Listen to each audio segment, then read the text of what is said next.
The Kennedys made their fortune selling bootleg whiskey during Prohibition, then spent 70 years convincing America they were royalty. That sentence should be unremarkable. Nothing in it contradicts the historical record. And yet, in this decade, documentaries are still being produced that treat the Kennedy family like ordained American nobility, complete with soft lighting, reverent narration, and editorial choices so bizarre they function as confessions. One recent Jackie Kennedy documentary didn't just recycle the old hagiography.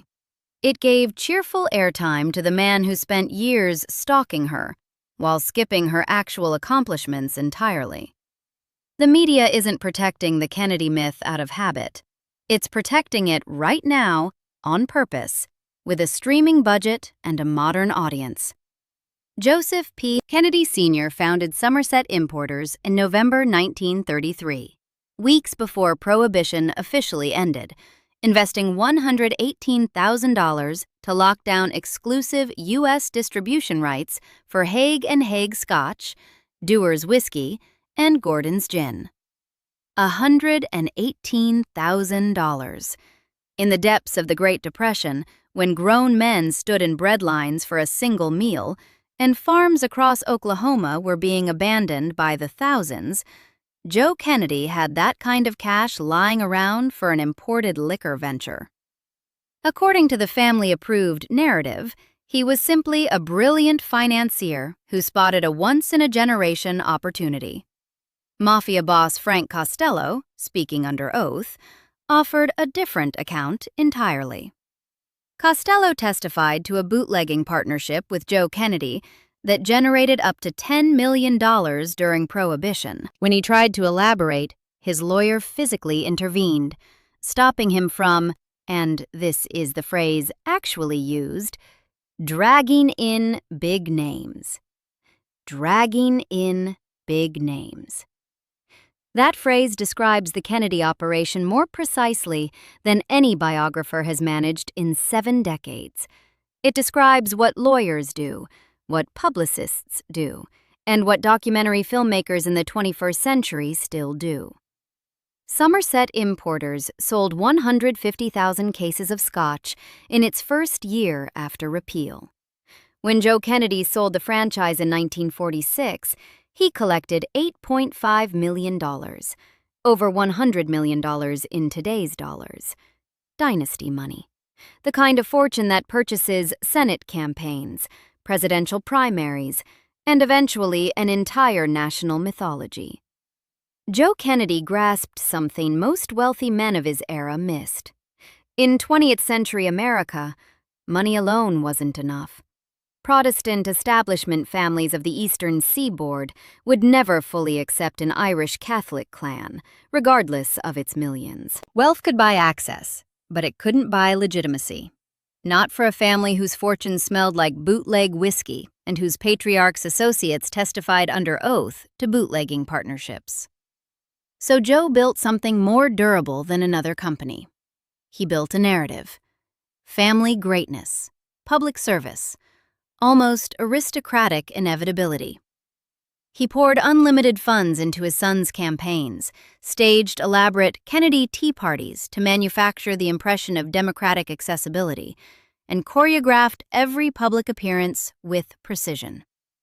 His talent for managing perception was noted by contemporaries, and every relationship with journalists, senators, and power brokers served a singular design: transforming the Kennedys from wealthy outsiders into what America would eventually accept as its closest equivalent to royalty.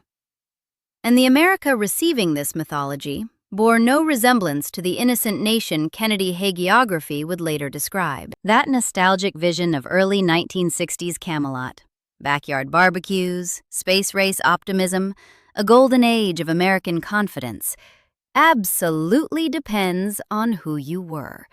Because in 1960, the year JFK was elected, Black Americans across the South were barred by Jim Crow from eating at the same lunch counters as white citizens, and women couldn't obtain credit cards in their own names. Kennedy mythology flattered an entire country into believing it was something it demonstrably wasn't. But the single most effective act of myth-making in American political history didn't come from Joe Kennedy. It came from his daughter-in-law, 7 days after Dallas. On November 29, 1963, Jacqueline Kennedy summoned journalist Theodore H. White to the Kennedy compound in Hyannisport, Massachusetts. 1 week had passed since the assassination. 6 acres of white clapboard houses overlooking Nantucket Sound, the November wind cutting off the Atlantic, a nation still reeling, and in the living room, a 34-year-old widow dictating, with a composure that startled even a veteran reporter, the exact terms by which her husband's presidency would be remembered. White wrote for Life magazine. 7 million readers. Jackie explicitly instructed him to frame the Kennedy administration through the lyrics of the Broadway musical Camelot, specifically the passage, "Don't let it be forgot that once there was a spot for one brief, shining moment that was known as Camelot." Those lines had been selected before White walked through the door. Jackie deployed the metaphor with the precision of someone who understood that the story told in the first days after a death becomes the permanent story, the one that calcifies into history before anyone thinks to challenge it. White's own notes from that evening, sealed for 32 years until 1995, reveal that Jackie was, in his characterization, obsessed with ensuring JFK would be remembered as a hero. She didn't wait for the press to find a narrative. She wrote one for them. For President Kennedy, an epilogue fused the word Camelot to the Kennedy administration permanently. A brief, incomplete presidency, the Bay of Pigs, the escalation in Vietnam, reckless personal behavior the press corps knew about and concealed, was reframed overnight as a lost golden age, a mythical kingdom cruelly destroyed. Reporters, given every opportunity to interrogate this manufactured narrative, embraced it with something approaching gratitude. Camelot was beautiful, tragic, simple, and it sold magazines by the millions. A grieving widow had personally engineered the defining myth of an American presidency, and that fact went unreported for 3 decades. Media complicity in the Kennedy myth started in week 1. It never stopped. Understanding Jackie's role in this machinery means abandoning 2 false. The Bouviers occupied a specific tier of American society, connected enough to send a daughter to Vassar, the Sorbonne, and George Washington University, but lacking Kennedy-level wealth, the kind that bends entire systems. Their position was genteel and precarious, requiring a strategic move in each generation just to maintain altitude. Even the family's claim to distinguished French nobility turned out to be fiction, manufactured wholesale by Jackie's grandfather, John Vernou Bouvier Jr., who invented an aristocratic lineage to impress old money circles. Myth-making was a Bouvier tradition long before Jackie married into the Kennedys and perfected it at a national scale. A brief stint as the inquiring camera girl at the Washington Times-Herald placed her inside the capital's social ecosystem, where powerful men and ambitious young women circulated through dinner parties, embassy receptions, and Georgetown salons. Her meeting with JFK emerged from these networks, and the marriage that followed was strategic on both sides. Kennedy's sons needed a bride with finishing school grace, effortless French, and the kind of understated elegance that no fortune could buy. Jackie's family needed Kennedy-level wealth and political power. Both sides executed the arrangement with discipline. She wasn't a passive icon inhabiting a fairy tale. She was a strategist operating inside one. That distinction matters, because the competence it reveals makes her a far more compelling historical figure than the porcelain saint preserved in the myth. The Kennedy press operation that Jackie later mastered went beyond promoting favorable stories. It actively suppressed unfavorable truths with a sophistication that modern political teams would study like a textbook. JFK received an Addison's disease diagnosis in the 1940s, a serious adrenal insufficiency requiring daily cortisone treatment that, left unmanaged, could kill him. Fatigue descended in waves so severe, his staff disguised midday rests as working lunches. Chronic pain radiated through his lower back and joints, so severe that he sometimes needed crutches to move between rooms when the press wasn't present. A specially constructed rocking chair was installed in the Oval Office to ease pressure on his spine. One symptom, though, hid in plain sight. Addison's causes the body to overproduce certain hormones, darkening the skin, a warm bronze tone that settled over Kennedy's face and hands. Americans watching their young president on television interpreted this as a healthy outdoorsy glow, the look of a man who sailed at Hyannisport and played touch football on the lawn.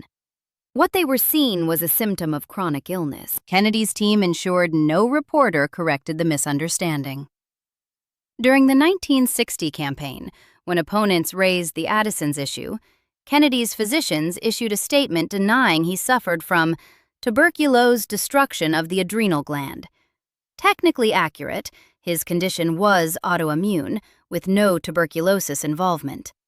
As public communication, it was a masterpiece of deliberate misdirection, engineered to broadcast a denial that satisfied reporters without being true in any way that mattered to voters assessing their candidate's fitness. Reporters accepted it. They moved on. By this point, Washington's press corps had settled into a relationship with the Kennedy operation that functioned less as adversarial journalism and more as mutual benefit. The Kennedys providing access and glamour, the press providing favorable coverage and, when required, total silence about JFK's extramarital affairs, an open secret among every journalist covering the White House. Scholars describe the resulting mythology as perhaps even the major American mythology of our time, constructed through his ambitions and an insider's knowledge of the power involved in the manufacture of public image. Television amplified everything until the family's story became what one academic study called a Kennedy family epic. Nobody fact-checks an epic. You just tell it, reverently, and keep the cameras rolling. A documentary released in this decade proved that nothing has changed. If Kennedy mythology were merely a historical artifact, it would barely merit this much attention. Old myths fade on their own when sharper journalism and better scholarship arrive.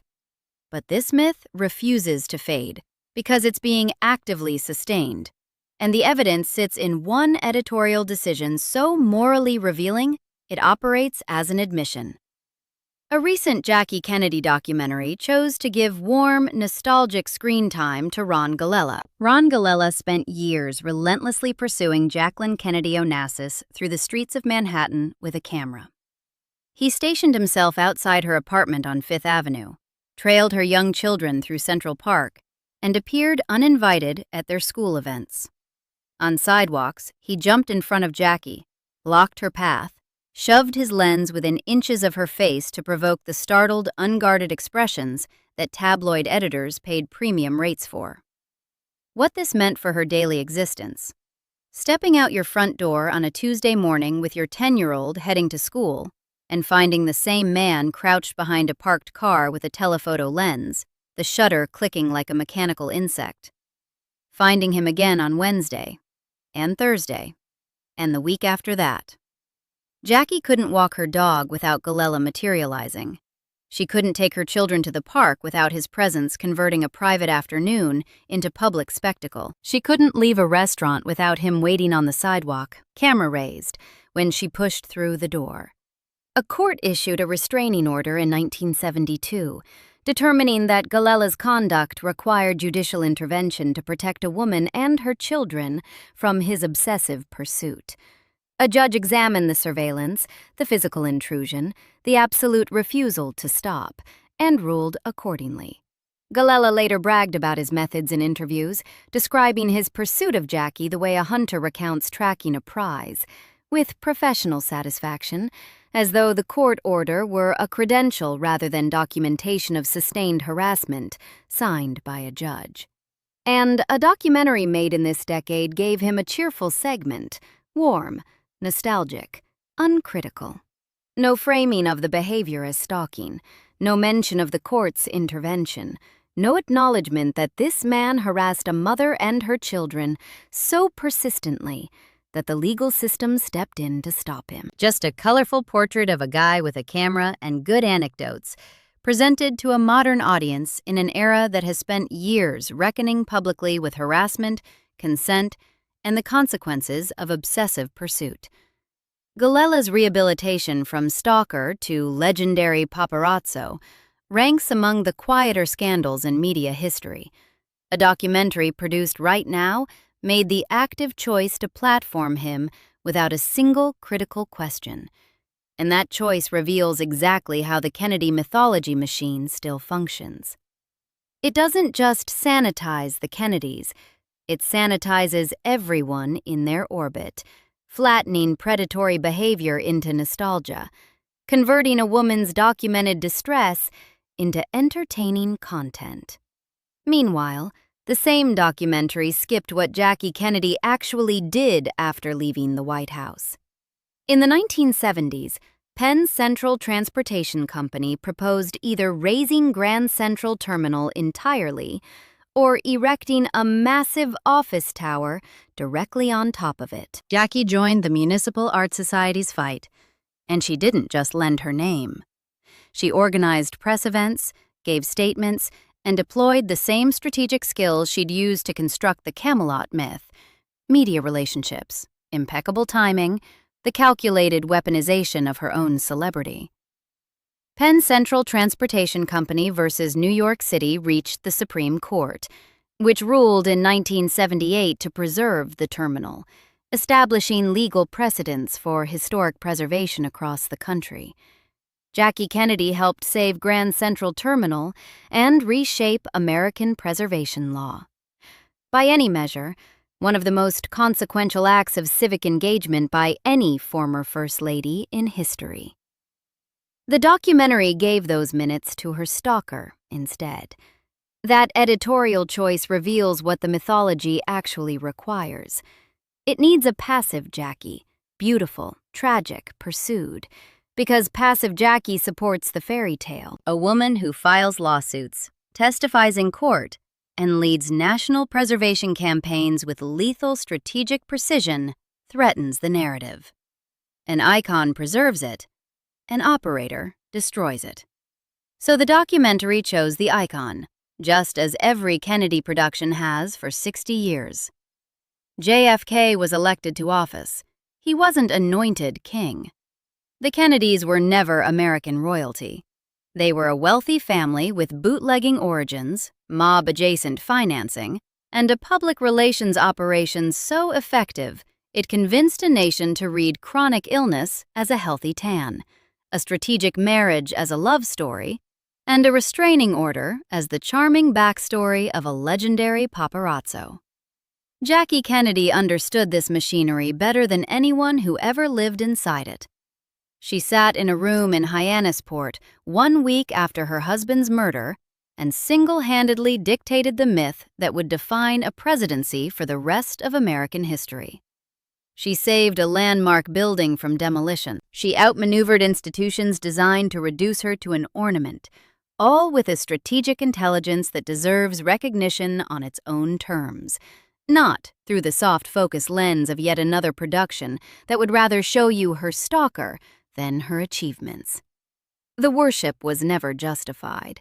It was purchased with liquor money, built through press complicity, and maintained by a mythology machine that a 34-year-old widow engineered in a single evening, and that an entire industry has been too invested to dismantle in the 6 decades since. What's remarkable isn't the lie itself, it's that anyone is still telling it. Subscribe for more stories like this.